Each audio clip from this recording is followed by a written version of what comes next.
Tenho algo muito sério para falar com você nessa noite. Algo fundamental, essencial.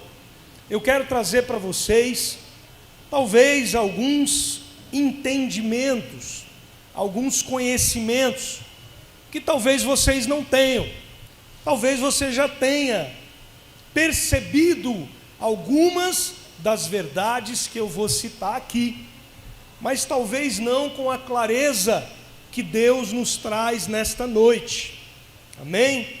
Eu quero falar com você sobre paternidade. Eu não quero falar com você sobre paternidade de acordo com a visão do mundo. Não quero falar com você sobre paternidade de acordo com a visão científica. Não quero falar de acordo com a visão psicológica. Não quero conversar com você nessa noite sobre a visão comum, humana, de paternidade.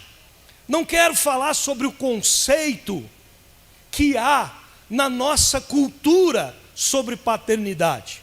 Eu quero falar com você sobre paternidade a partir de um ponto de vista bíblico. E quero falar com você sobre paternidade a partir da cultura bíblica, exposta através de um povo chamado povo judeu. A cultura judaica original é completamente baseada na palavra de Deus, nas leis de Deus. E a cultura judaica guarda os significados essenciais, os significados espirituais de cada expressão e de cada palavra. E é sobre esse ponto de vista que eu quero conversar com você, que eu quero fazer aqui uma exposição para você a esse respeito. Você sabia que no hebraico a palavra pai, ela é composta por duas letrinhas, só duas letras? A letra A, que no hebraico, eu não sou hebraísta, tá? Não sou especialista em hebraico, mas a grosso modo é isto. No hebraico a palavra A se pronuncia Aleph, e pela letra V, que em hebraico é Vet, Alephet. Parece para nós no português, parece uma palavra com várias sílabas, mas não, no hebraico é apenas a letra A e a letra V. Mas no hebraico, cada letra tem um significado próprio. E o que significa no hebraico a letra A, ou Aleph? Significa força. E o que significa no hebraico a palavra V, ou Vet? Significa casa. No hebraico, na língua bíblica original, a palavra pai é a junção das palavras força e casa. Então pai significa a força da casa, a autoridade da casa.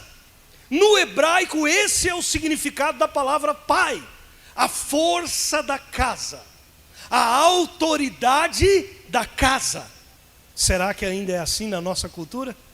E lá na cultura judaica, os pais, ou a figura paterna, ela tinha uma série de funções, mas há três em especial, que são as principais. Sabe quais eram as três principais funções do pai dentro da cultura judaica? A primeira era ensinar ao filho sobre Deus. Essa era a primeira e grande função do pai na cultura judaica. A segunda grande função do pai na cultura judaica era ensinar ao filho uma profissão. E a terceira função do pai na cultura judaica era proteção e provisão. Então o pai deveria ensinar ao filho sobre Deus, ensinar ao filho uma profissão. Ele deveria proteger e prover o filho de tudo que fosse necessário. Essa última função dos pais, da figura paterna, é muito visível ainda na nossa cultura. Proteção e provisão. Isso já se corrompeu e já se desgastou muito. São raros os pais que ainda protegem e proveem da maneira adequada. Há muitos maus exemplos hoje em dia, se multiplicam os maus exemplos de pais que nem sequer protegem e nem sequer dão a provisão. Milhares deles, milhares e milhares de pais são levados aos tribunais todos os dias para serem obrigados a darem aos filhos a provisão, é o mínimo. Até mesmo este conceito que existe na nossa cultura, proteção e provisão, já vem sendo bastante deixado de lado, bastante esquecido pelos pais da atualidade. Mas veja, eu quero trazer a você uma visão mais profunda sobre estes 3 elementos. Nós precisamos entender que isso, na verdade, não se refere simplesmente a funções, não são exclusivamente funções.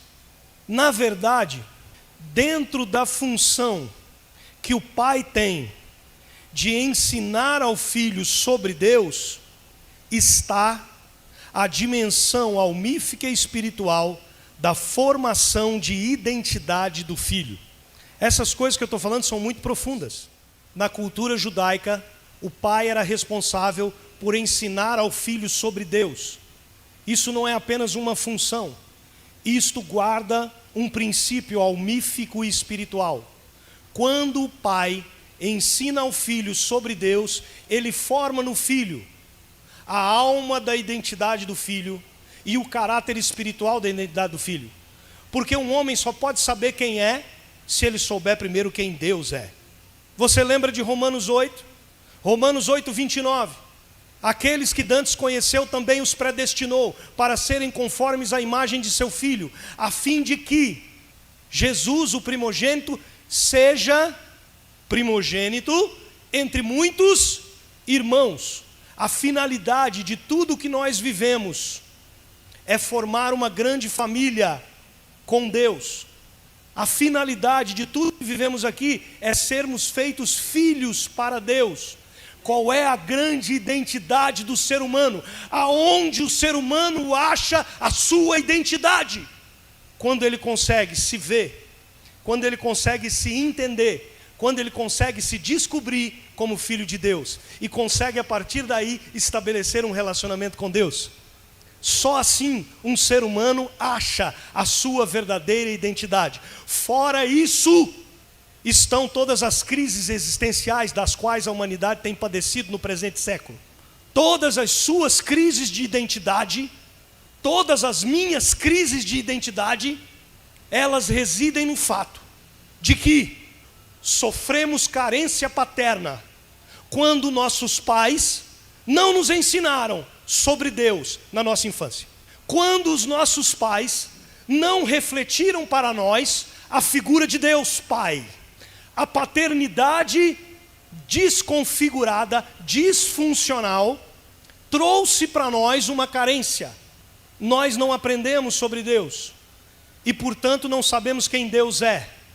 E quando não sabemos quem Deus é, por fim, nós não sabemos quem nós somos, porque dele viemos. E se não sabemos de onde viemos, não sabemos bem quem somos e o que estamos fazendo aqui. Pai, isto foi entregue nas tuas mãos. Pai, você é a interface entre o seu filho e Deus. Quer você tenha consciência disso, ou quer você não tenha, isto foi entregue nas tuas mãos. Assim foi feito por Deus. Entre o seu filho e Deus está você. Você, pai, ainda que não tenha nenhuma consciência disto, você recebeu de Deus a autoridade, a capacidade de ensinar o seu filho quem é Deus. Porque na verdade, sabe quem é Deus para o seu filho? Quando ele é uma criança em tenra idade, As minhas filhas já ouvem falar de Deus. A Antonelinha, com 3 anos de idade, já ouve falar de Deus. Agora ela está começando a entender um pouquinho quem é Deus, de tanto ouvir falar sobre Deus. Mas eu pergunto para você, quando a Antonelinha tinha 1 ano de idade, quando a Antonelinha tinha 2 anos de idade, quem era Deus para ela? Eu era Deus para ela. E sabe qual é a minha responsabilidade? A minha responsabilidade é ensinar ela e dizer assim: olha, papai não é Deus, mas o papai veio de Deus.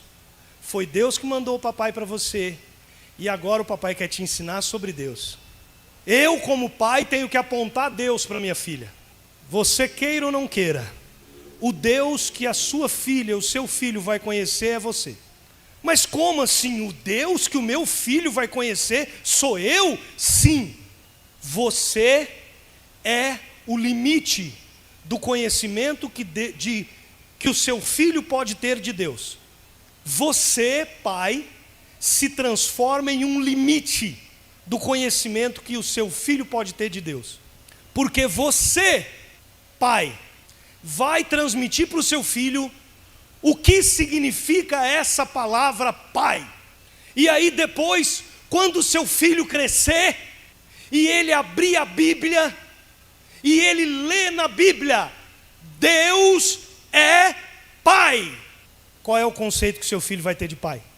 Agora o seu filho é pequeno. Quem está gravando dentro dele a imagem de pai, o conceito de pai, é você. Quando o seu filho crescer, e ele abrir a Bíblia, e tiver escrito na Bíblia assim, ó, Deus é pai. Qual é a imagem que o seu filho vai ter de pai? A imagem que você gravou nele. Deus está se conceituando a si próprio como pai. E quem está ensinando para o seu filho o que é um pai? É você. Entende como é que você pode limitar o relacionamento do seu filho com Deus amanhã? Existem muitas pessoas que tiveram pais terríveis, pais que não têm nada a ver com Deus, pais que são violentos, pais que não trazem proteção, pais que não trazem provisão, pais que não ensinam coisa alguma.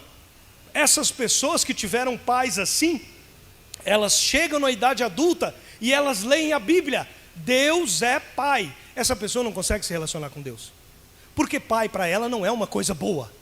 Então como é que Deus diz, eu sou seu pai? Bom, se você é meu pai, então sai fora, porque pai para mim não é uma coisa boa.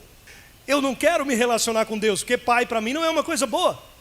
Queira você ou não, pai, você é responsável por transmitir para o seu filho a identidade, o que é um pai, e a partir do que é um pai, transmitir quem é Deus. E a partir da projeção de quem é você, pai, e de quem é Deus, a partir disto, o seu filho vai construir a imagem dele próprio. Então, quando está escrito ali na cultura judaica que o pai era responsável por ensinar ao filho sobre Deus, isso tem a ver com identidade, formação de identidade. E é justamente por causa da carência paterna, neste ponto, o pai ensinar ao filho quem é Deus, por causa da carência paterna, neste ponto, é que vivemos uma crise generalizada de identidade. Qual era o segundo ponto? A segunda função do pai? Ensinar ao filho uma profissão. Ensinar ao filho uma profissão tem a ver com o quê? Eu disse que ensinar ao filho sobre Deus tem a ver com identidade, formação de identidade. Ensinar ao filho uma profissão tem a ver com o quê? Ensinar ao filho uma profissão tem a ver com destino. Dar ao filho um destino. Na cultura judaica, ensinar ao filho uma profissão significa dar ao filho um destino. Você será um médico, você será um engenheiro, você será um mecânico, você será um enfermeiro, você será um administrador. Ensinar ao filho uma profissão significa dar ao filho um destino. Você sabia que na cultura judaica, os pais judeus, eles inculcam na cabeça da criança o que ela vai ser desde pequena? Eles dizem assim, ó: minha filha, você é uma médica. Minha filha, você vai ser uma grande médica. Está aqui a minha médica. Deixa eu arrumar a minha médica. Você vai ser uma médica especial. Você vai cuidar das pessoas. Você vai sarar as pessoas. Você vai salvar vidas. Você é minha médica. Você vai ser uma médica maravilhosa. A criança cresce ouvindo médica, médica, médica, médica. Quando ela crescer, o que ela vai querer ser? Médica. E a última função do pai, qual é? Proteção e provisão. Eu achei uma história sensacional. Eu estava conversando com um irmão sobre esse tema, paternidade. E eu estava conversando com ele sobre provisão. O que significa provisão? Provisão significa ter o bastante para a sua sobrevivência, ter alimento, ter casa, você ter roupas, você ter essas coisas sem medo de faltar, você ter essas coisas com segurança. Sabe o que é segurança alimentar? Segurança alimentar é não ter o medo de que amanhã não vai ter comida. Segurança alimentar é a certeza de que amanhã vai ter comida, vai ter oferta de alimentos para mim, para minha família. Eu tenho segurança com relação a isso. Eu estava conversando a esse respeito com um jovem, e ele me falou que o pai dele, infelizmente, por circunstâncias, não transmitiu a ele essa segurança da provisão. E ele falou para mim, se eu me recordo bem, não me recordo às vezes dos detalhes, mas ele falou para mim que ainda hoje a despensa, a geladeira pode estar cheia de ovos, mas ele não consegue comer 2, 3, 4, 5, não consegue. Aí a gente conversando, uma conversa bastante profunda e abençoada, e ele disse que sempre viveu esse medo de que amanhã vai faltar. E mesmo hoje tendo bastante, ele ainda vive o medo de que amanhã vai faltar. Até o ponto de limitar a própria comida, de não conseguir comer. Tem e às vezes não consegue comer, porque existe lá no fundo gravado uma imagem de que amanhã vai faltar. Amanhã não vai ter. O que é isso? Isso é carência paterna. O pai deveria ter gravado na alma dele um sentimento de provisão. Você não vai passar fome, você não vai ficar desamparado, você vai ter com abundância. O pai deveria ter gravado, muitas vezes, uma imagem de proteção, mas muitas vezes o pai que deveria proteger, abandona, deixa desamparado. E aí então a pessoa cresce com traumas, com complexos, com feridas de alma, das mais diversas possíveis. Tudo isso que eu estou expondo aqui são chaves, princípios que se operam através da figura paterna. Você, pai, tem todas essas chaves nas suas mãos com relação à vida dos seus filhos. No que diz respeito aos seus filhos, essas chaves, dar identidade, dar destino, dar sentimento, gravar sentimento de proteção, gravar sentimento de provisão, todas essas chaves estão nas tuas mãos, pai. Você, pai, é responsável pela pessoa que o seu filho será quando for adulto. Nós, enquanto igreja, queremos trabalhar para resgatar o verdadeiro sentido da palavra pai. Queremos trabalhar para resgatar com profundidade, com verdade, o significado do que é paternidade no sentido bíblico e espiritual. Você já ouviu falar que a igreja é o sal da terra e que se o sal não salgar, para nada mais serve senão para ser pisado, lançado fora e pisado pelos homens? Pois agora veja, a igreja resgatar o significado bíblico, espiritual da paternidade, isto é, salgar o mundo. O mundo está apodrecendo. Por quê? Porque o sentido da palavra pai está sendo apodrecido, está sendo esvaziado, está sendo corrompido. está desconforme, disfuncional, sendo desconstruído. O sentido do que é paternidade está sendo esvaziado. E nós, como igreja, precisamos resgatar estes significados bíblicos e espirituais. Precisamos viver de modo diferente para salgar este mundo, para darmos sabor a este mundo, a uma sociedade corrompida. E por que está corrompida? Porque a Bíblia diz que existem principados e potestades, não é isso? A Bíblia fala em demônios, mas a Bíblia também fala em principados e potestades, não é isso?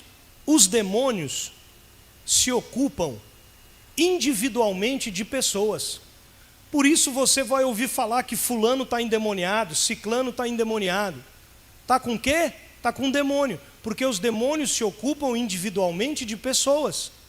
Mas principados e potestades não se ocupam individualmente de uma pessoa, de outra pessoa, não. Sabe com o que principados e potestades se ocupam? Principados e potestades se ocupam com mentalidades. Principados e potestades se ocupam com a construção de uma cultura. Principados e potestades constroem fortalezas mentais. Principados e potestades constroem fortalezas na mente das pessoas. E é isto que o diabo está fazendo com a figura do pai. É isto que o diabo está fazendo com a figura da paternidade. O diabo está construindo uma fortaleza para impedir as pessoas de saberem o que é verdadeiramente um pai. O diabo está construindo fortaleza na mente das pessoas para impedir elas de conhecerem o que é de fato paternidade. Existem milhares e milhares e milhares e milhares de jovens neste momento, pelo mundo afora, que não têm nenhuma noção do que é pai, não têm nenhuma noção do que é paternidade. Principados e potestades trabalham na desconstrução da figura paterna. No último retiro de jovens aonde eu preguei, o Espírito Santo me mandou fazer uma dinâmica. Você que já leu o Antigo Testamento, você sabe como os homens eram identificados no Antigo Testamento. Os homens eram identificados pelo nome do seu pai. Então era Josué, filho de Num, Jesus, filho de José. E são milhares de exemplos. Se você olhar e ler o Antigo Testamento, você vai ver que todo homem era identificado pelo nome do seu pai. Nessa dinâmica de jovens, nesse retiro de jovens, eu disse isso para os jovens. E aí eu falei para eles: Deus está nos mandando fazer uma dinâmica. Qual dinâmica, pastor? Você vai falar o seu nome, só que você não vai simplesmente falar o seu nome. Você vai falar o seu nome, filho de, e vai falar o nome do seu pai. Eu vou começar. O nome do meu pai era Brasil, com Z, tá? Aí eu comecei assim, ó, Cairo, filho de Brasil. E aí mandei o primeiro rapaz falar. Eu não me lembro o nome dele, não me lembro o nome do pai dele, mas o primeiro falou. O segundo jovem não conseguiu falar. O terceiro não conseguiu falar. O quarto não conseguiu falar. O quinto não conseguiu falar. Até que um dos jovens virou e falou assim, ó, eu não falo, eu falo o nome do meu pai, eu não falo. Eu não falo o nome do meu pai. Meu pai não existiu. Eu não sei nem quem é meu pai. E foi uma comoção generalizada no meio daqueles meninos. Resumindo a história, 70%, eu fiz uma conta grosso modo, olhando no olho, 70% daqueles meninos ou tinham dificuldade para falar o nome do pai, ou alguns não conseguiam falar. Sabe o que é travar na garganta e não conseguir falar? Eles não conseguiam falar o nome do pai. A identidade daqueles meninos estava corrompida, fragilizada. Aqueles meninos eram meninos sem identidade, porque não tiveram um pai para dar identidade. Aqueles meninos eram meninos sem destino, porque não tiveram um pai para dar destino.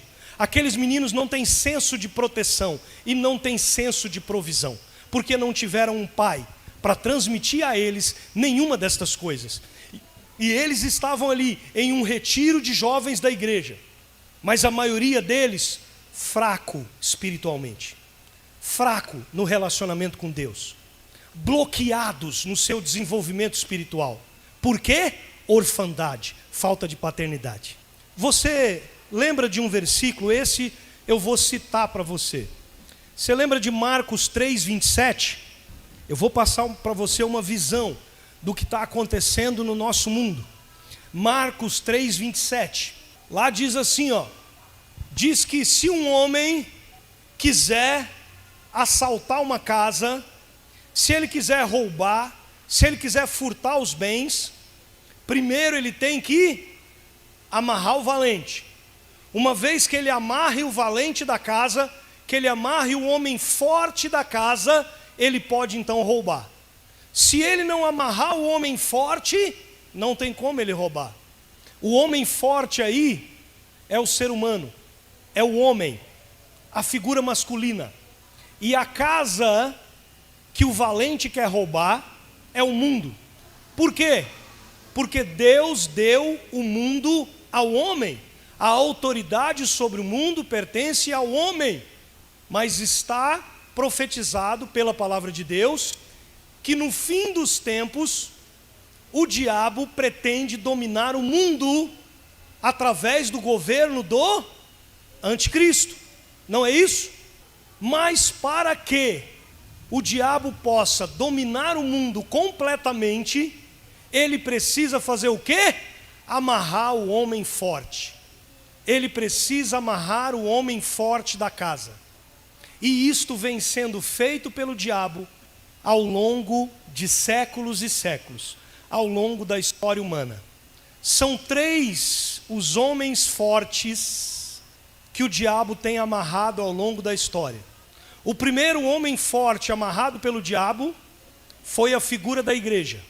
Na Revolução Francesa, através do iluminismo, a igreja perde a sua autoridade sobre a ciência da vida. A igreja antes dizia para o ser humano o que tinha que ser, o que não tinha que ser, como é que era, como é que não era. A partir do iluminismo, Revolução Francesa, a igreja é destronada. Não é mais a igreja que diz como é que as coisas são. Quem diz como as coisas são agora é a ciência. O primeiro valente que foi derrubado foi a autoridade da igreja. O segundo homem forte que foi derrubado foi o governo humano. As monarquias ao redor do mundo, quase todas, caíram ou foram esvaziadas. A figura do rei caiu. Então, primeiro, a igreja, representada pelos apóstolos, foi amarrada, foi esvaziada, tiraram a autoridade dela. Segundo, a figura do rei foi esvaziada, todas as monarquias caíram, as que não caíram ficaram figurativas. Valente no governo, na igreja foi amarrado, valente no governo foi amarrado. Foi amarrado na dimensão espiritual na igreja, foi amarrado na dimensão almífica, através dos governos constituídos sobre as nações da terra. Agora falta um último valente. Antes da instalação do governo do anticristo, existe um último valente a ser completamente amarrado. Na sua opinião, qual é esse último valente que precisa ser amarrado? Foi amarrado o valente sobre a igreja? Foi amarrado o valente sobre os governos da terra? E agora, o último valente a ser amarrado se chama homem, pai de família. A autoridade do lar. A figura do homem, a figura do pai de família está sendo desconstruída e esvaziada. A autoridade do homem, a autoridade do pai de família está sendo retirada. E quando esse processo terminar, o governo do anticristo virá. Sabe qual é a maior ferramenta para amarrar o último valente, o último forte, homem forte da casa? Sabe qual é a maior ferramenta para desconstruir a figura masculina? Sabe qual é a maior ferramenta para esvaziar a figura masculina? Para fazer com que a figura masculina se torne uma figura menor, uma figura de zombaria, uma figura sem significado, sem sentido, sem poder, sem autoridade. Sabe qual é a maior ferramenta para fazer isso? O feminismo. É a grande e última ferramenta do diabo antes da instalação do governo do anticristo. O feminismo é utilizado para amarrar o valente, o último valente. Que valente é esse? O valente que guarda a família. Quando o valente da família cair, o mundo será entregue completamente ao diabo. Talvez você diga assim: ah, mas o diabo já domina por aí. Não domina completamente. A terra foi dada por Deus aos filhos dos homens. Agora, quando a figura do homem for completamente desconstruída, quando o homem perder completamente a sua autoridade sobre o lar, quando o homem perder completamente a sua paternidade, o poder da sua paternidade, aí então o mundo estará entregue. E aí eu gostaria de dar um recado para as mulheres. Mulheres, quem na terra é responsável por dizer quem Jesus é? Quem na terra é responsável por anunciar, por dizer, por proclamar quem Jesus é? A igreja. É a igreja que diz: Jesus é bom, Jesus é maravilhoso, Jesus é incrível, Jesus salva, cura, liberta, santifica, Jesus é grande. A igreja é a responsável por louvar a Jesus na sociedade. Agora, mulher, quem é responsável por louvar o marido no lar? É você, mulher. Se o seu filho não respeita o pai, fique esperta, mulher, porque você não transmitiu ao seu filho louvor ao pai, honra ao pai, respeito ao pai. Quem ensina o filho como ele deve tratar o pai é a mulher. Do jeito que a mulher trata o pai, o filho vai tratar o pai. Filho que não reconhece a autoridade do pai só faz isso porque ele vê a mãe desrespeitando a autoridade do pai. Se o seu filho vê você, mulher, tratando o pai assim, ó: você não sabe de nada, fica quieto, você é um bobo. Se o seu filho vê você tratando o pai dessa maneira, o seu filho vai entender: meu pai é um bobo, meu pai não tem autoridade, eu não preciso respeitar a autoridade dele. Amanhã, sabe o que vai acontecer? Seu filho vai falar para o pai: fica quieto, pai, você não sabe de nada, você é um bobo. Veja, mulher, eu não estou querendo lançar sobre você a culpa de tudo. Eu só estou querendo que você entenda um princípio. Só quero que você entenda um princípio. Mulher, é claro que existem exceções. É claro que existem filhos e filhos. Há filhos que são realmente rebeldes. Não quero colocar em você a culpa de tudo, mãe. Mas você entende, mãe, que até o filho rebelde, até o filho mais rebelde, se ele vê a mãe dizendo: respeita seu pai é bom, seu pai merece respeito, o que é isso, menino? Fica quieto, respeite o seu pai, você não pode falar assim do seu pai merece todo o respeito. A mãe que respeita a autoridade do pai, e o filho cresce vendo a mãe respeitar a autoridade do pai, ainda que ele seja muito rebelde, ele será menos rebelde. A mãe é a responsável por louvar o pai. Lembra da história de Vasti? Quem lembra da história de Vasti? Quando o rei quis dizer assim, presta atenção, como era o nome do rei, gente? Meu Deus do céu, me fugiu o nome dele. Ataxerxes? Não me lembro, mas aí você pesquisa lá, você vai ver. Mas a história diz assim, que ele deu um banquete de dias e dias e dias, foi ou não foi? Que ele mostrou aos príncipes toda a riqueza dele, toda a riqueza do reino, toda a opulência, abundância e riqueza, ele desfilou na frente dos príncipes. Mas quando ele quis fechar com chave de ouro, quando ele quis dizer assim, agora eu vou provar para vocês que eu sou bom, agora eu vou mostrar para vocês a minha identidade, agora eu vou mostrar para vocês quem eu sou, o que o rei mandou fazer? Chama a minha rainha. Agora para os homens e para as mulheres, presta atenção, homem e mulher. Homem, você pode ganhar dinheiro. Homem, você pode ter sucesso profissional. Se você não tiver uma mulher de honra, uma mulher que te respeita, uma mulher que te honra, uma mulher que te exalta, uma mulher que te louva, uma mulher que te valoriza, uma mulher da qual você tenha orgulho, você vai ser frustrado. Você pode ter dinheiro que você quiser, você pode ter o sucesso profissional que você quiser. Se a sua mulher ao seu lado não te honrar, falar para você que você é um bobo, que você não vale nada, você vai se sentir sem valor.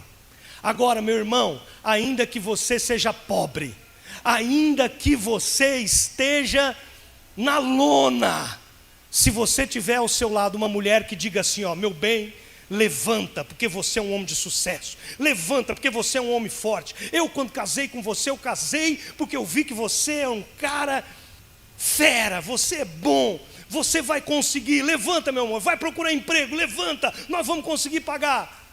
O que acontece com o homem? Ainda que ele esteja na lona, ele se levanta e fica com o peito cheio. No final das contas, é a mulher que diz para o homem quem ele é. Assim como a igreja diz quem Jesus é na terra, a mulher diz para o homem quem ele é. E a mulher diz para os filhos quem o homem é. Você precisa saber desses princípios. Foi uma coisa que Deus colocou no meu coração. Eu não quero sair daqui sem falar para você. Quais são as armas que o diabo tem contra o homem? Para afrontar o homem, o diabo tem usado o feminismo.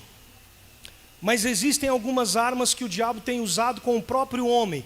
E o próprio homem tem se auto-sabotado. O próprio homem tem se auto-desvalorizado. E as armas que o diabo tem usado para isso são, especialmente, libertinagem sexual, adultério, todo tipo de liberalismo sexual e vícios. Vícios em drogas, vícios em bebidas. Beber, vida noturna, prostituição, adultério.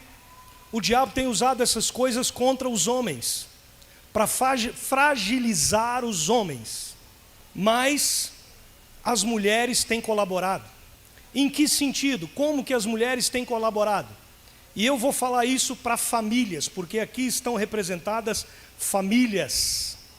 E Deus mandou falar isso para as famílias da igreja. Sabe qual é a maior mola propulsora para fazer com que um menino vire um homem? Sabe qual é a maior mola propulsora? O que empurra um menino a se transformar em um homem? O impulso sexual. Um menino, ele se submete a virar um homem, ele empreende o esforço de virar um homem, ele empreende o esforço de assumir uma mulher, o esforço de trabalhar, de adquirir, de conquistar, o esforço de se casar, o esforço de sustentar uma mulher, por causa do impulso sexual, por causa do impulso da paixão. Antigamente, para ser satisfeito sexualmente, o homem precisava antigamente, o menino, para poder ter satisfação sexual, ele precisava se transformar em um homem e ser capaz de assumir uma mulher. Mas hoje isso acabou. Um menino não precisa mais se transformar em um homem. Ele tem o sexo à vontade e de graça, sem esforço nenhum. Mulher, jovem, e aí eu falo mais para as jovens aqui. Jovem, mulher, você tem um namorado? Você quer ver se esse namorado seu é um homem? Ou você quer transformar esse namorado seu em um homem? Diga não a ele. Fala para ele assim, ó, nananina não, só depois do casamento. Se ele não for um homem, ele vai vazar. Agora, se ele for um homem, ele vai ficar firme do seu lado, vai aguentar a pressão, vai aguentar a espera, vai pagar o preço para ser um homem, para conquistar, para ganhar dinheiro, para trabalhar e vai casar com você. Você entende que as mulheres têm na mão o poder de transformar meninos em homens? E que são as próprias mulheres que estão vitimizando os homens para que eles sejam todos adoentados com complexo de Peter Pan. É tudo menino, não tem mais responsabilidade, não tem capacidade de assumir uma família. Uma das maiores reclamações das mulheres nos dias de hoje é que os homens são meninões. São meninões. E isso é culpa de quem? Das mulheres. Por quê? Porque Quando ele é um menino, quando ele está na puberdade, da puberdade para a fase adulta, o impulso sexual dele precisa ser direcionado para que ele se transforme em um homem. Se não houver esforço, ele não vai se transformar em um homem. E que esforço? Esforço para obter satisfação sexual, para obter uma mulher ao seu lado. Se ele não tiver esforço para isso, ele não se transforma em um homem. É igual a lagarta para sair do casulo. Se você cortar o casulo e não deixar a lagarta se esforçar para sair do casulo, ela nunca vai voar, não vira uma borboleta. Agora, se você deixar ela se esforçar, aquele esforço, aquela luta para romper o casulo, para rasgar o casulo e conseguir sair, as asas se abrem e vira uma borboleta. Jovens, meninas, se vocês disserem não, não, não, eu não caso com menina, eu caso com um homem, você não vai me ter barato, você não vai me ter a troco de nada, você precisa provar que você é um homem para poder me ter. Vocês, jovens, meninas, vocês vão transformar uma geração em homens. Não sei se me fiz entender bem, eu espero que sim, eu espero que você tenha compreendido. Eu espero que você, pai, tenha tido pelo menos uma noção de que a sua posição de pai é uma posição altamente espiritual. De que você tem nas suas mãos o poder para transmitir ao seu filho o destino dele, a identidade dele, a noção dele de provisão e de proteção. De que você, pai, grava no coração do seu filho o que é pai. E a partir da noção do que é pai, o seu filho vai conhecer a Deus. E eu espero que você também, homem, tenha visto os pontos de fragilidade, aonde o diabo tem militado contra as nossas vidas, como homens, como pais, como figuras de autoridade, nos nossos lares. Eu espero que você, homem, não fique perdido na sua identidade dentro do seu lar, que você não fique perdido no seu destino dentro do seu lar, e que você, mulher, venha a colaborar com o seu marido, com os seus homens, para que eles sejam incentivados e ajudados, porque as mulheres são ajudadoras, que os seus maridos sejam ajudados a desempenharem com autoridade, com força, o papel de pai, o papel de homens do lar, pais de família. Me desculpe se eu falei alguma palavra mal colocada, eu sei que essa é uma questão que mexe com as nossas vidas, fala sobre as nossas famílias, sobre os nossos pais, os nossos avós, sobre a família que temos hoje, sobre o marido, a mulher, os filhos. Então toca na sua família. Então eu não quis falar nada que estivesse fora do que Deus mandou, em um cuidado e um respeito à sua história, um cuidado, um respeito à história de seus pais, a sua história enquanto homem, a história da sua esposa, dos seus filhos. Eu não quis trazer sobre você um peso, entenda, não estou querendo trazer culpa sobre você, eu estou só querendo que você entenda o princípio, porque em Cristo Jesus a gente pode zerar tudo e começar de novo, amém? Você é livre e abençoado em Cristo Jesus para zerar e começar de novo.